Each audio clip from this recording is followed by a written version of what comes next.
dropped her end of the banner and said, I'm so glad you said that. Of course that's the right thing to do. And Cynthia went right over to where we had many stacks of bottled water because we didn't know if we might run out, and many were afraid to drink the tap water. And Cynthia picked up 2 heavy 6-packs of bottled water, and she went down to bring water to the newly arrived Marines.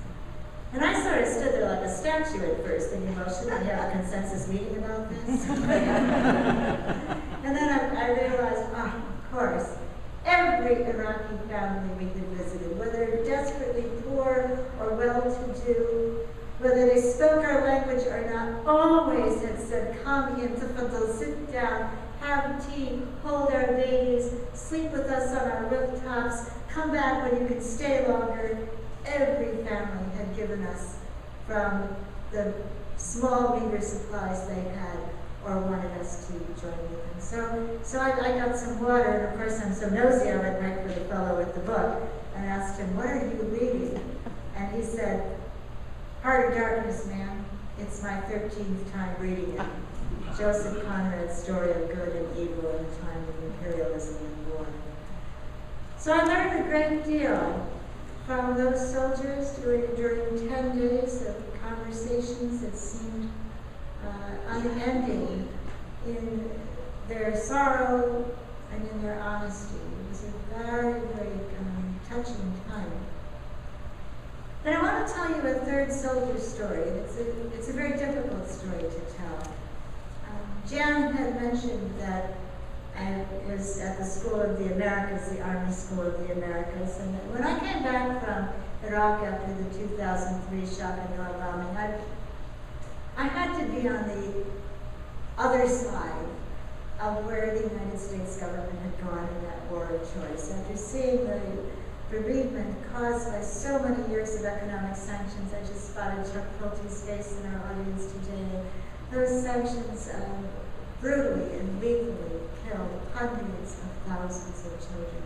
And then to see that it was almost as though the United States had been saying, we had to starve you so we could quit bombing you, and now we have to bomb you so we could quit starving you. It was a menacing position to take for people who had meant us no harm. And so I was aware that at the Army School of the Americas, not only were soldiers being trained who had been indicted in the past of massacres and death squads and assassinations. It was a graduate of that Army School of the Americas who killed Archbishop Romero as he celebrated the Eucharist. Graduates of that school had raped and killed 3 United States missionary nuns, Mariola and Ursula, and a 4th laywoman working with them. They had so intimidated and frightened many, many, many people in Central America, but they also were at that base training the military police that would go over to Iraq and work inside the prisons. And so I thought, yes, I'm going to cross that line.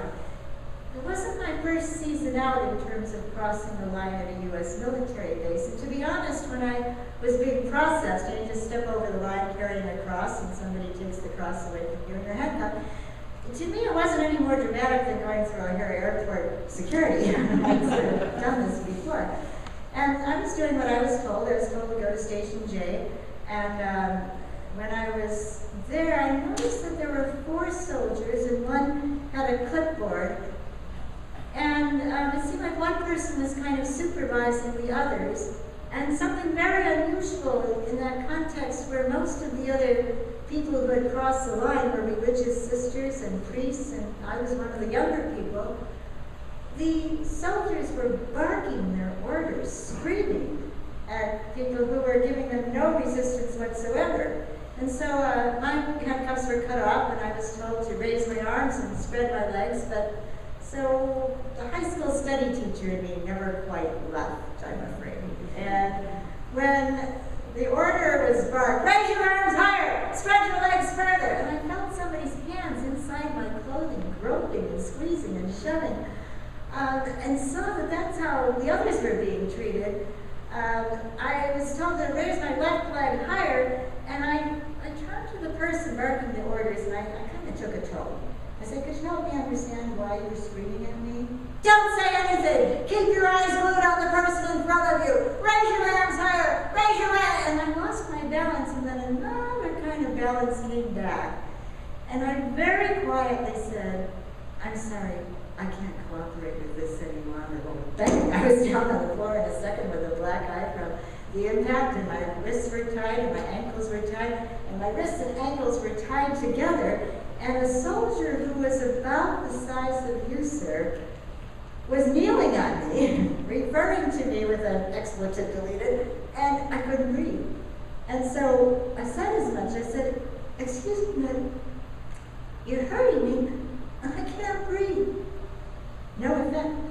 And so I tried it again. I said, this really hurts and I can't breathe. No difference. And I thought, well, I'm going to pass out. These guys have to know this. And so I said something that was true. I had diseased tissue covering 3/4 of one lung and half of the other at birth. And so I've had 4 lung collapses in the past, and they've been surgically repaired. I mean, there's no way my lungs can fall down again, but I didn't tell them that. I just said, I've had 4 lung collapses and I can't breathe. That did it. The fellow who was about your size, sir, got up off of me, I think because his supervisor had ordered him to do so. And I was okay, but shaky. And now I have to ask you to stay with me on this part of this story. I think this is very important. They carried me hog-tied to the next station, Station K, where they take your picture, right?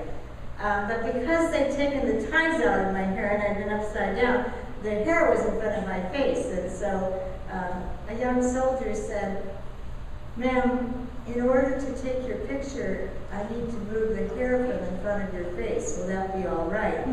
I said, oh, sure. And he moved the hair from in front of my face, and then ever so gently, he squeezed my shoulder. I know those cuffs are real tight, ma'am, he said.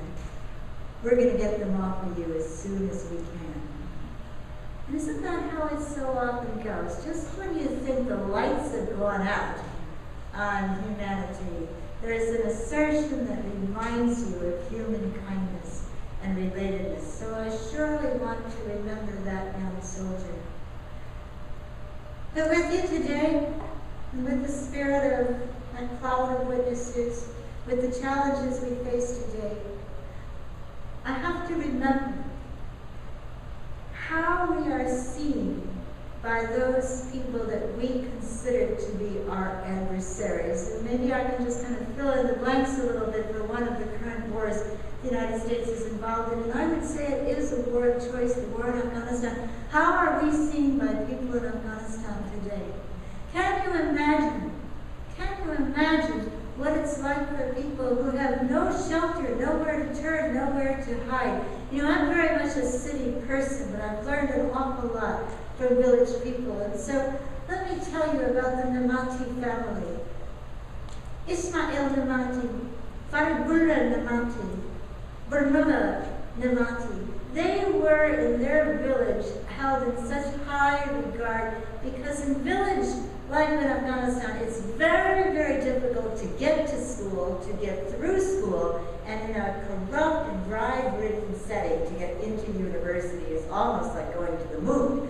And this family had 3 brothers, 2 of whom were studying at the Kabul University and the other at a nearby trade school. And it was the first night of Ramadan, and Muslim families get together on that night, and they celebrate a big family meal.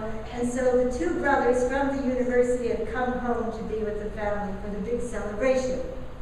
Well, it had happened that the night before, a Taliban fighter had come to their home and knocked on the door and said, I need food, for himself and 2 of his companions. Now the Namati family was in a bind. First of all, the code from time immemorial was that if someone knocks on your door, we see it in the New Testament, right? Bring nothing for the journey and knock on the door and see what the householder does. Well, you're supposed to share what you have. You can't say, well, Motel 6 is that way and 7-Eleven is over there. And besides, these are armed Taliban fighters, and if they say no, who knows what the Taliban fighters might do an hour later. So they shared food, and the Taliban fighters went on their way. Now maybe those Taliban fighters appeared on the screen of someone operating drone surveillance, maybe Creech Air Force Base in Nevada, or Hancock Field in upstate New York, or Goat Field in Wisconsin.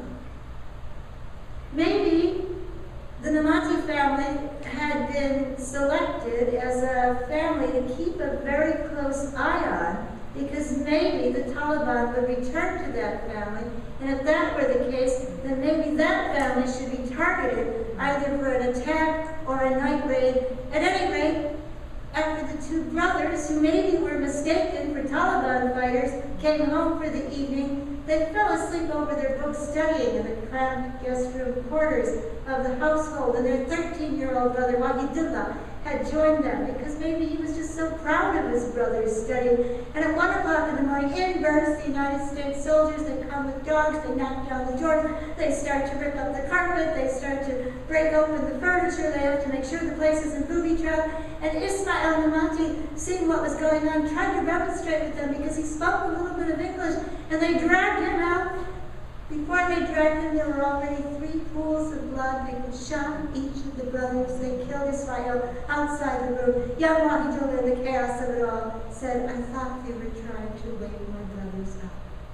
And at the other end of the family compound, the oldest brother had already been masked and hooded, and the interrogator was slapping him repeatedly, saying, "Tell us where the guns are, show us where the guns are."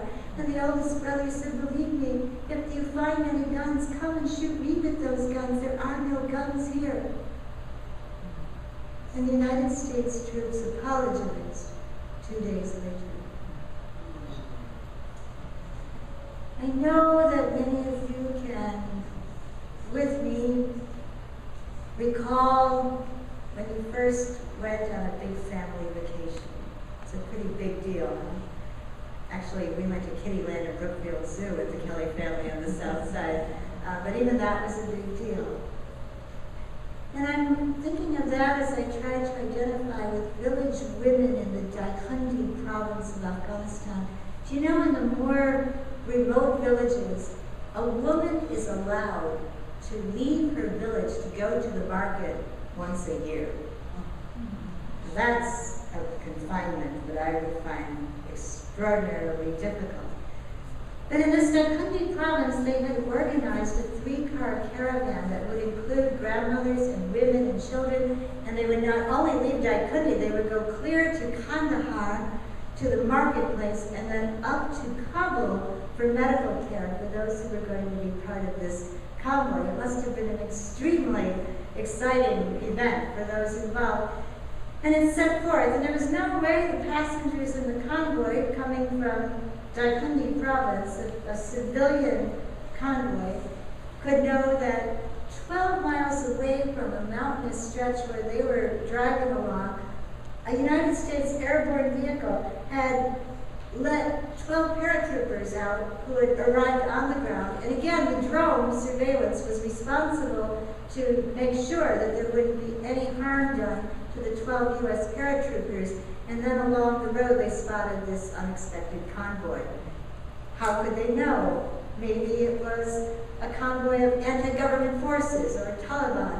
And so a kill chain was invoked to try to decide whether or not the United States must declare impact and implode each of the cars of the convoy.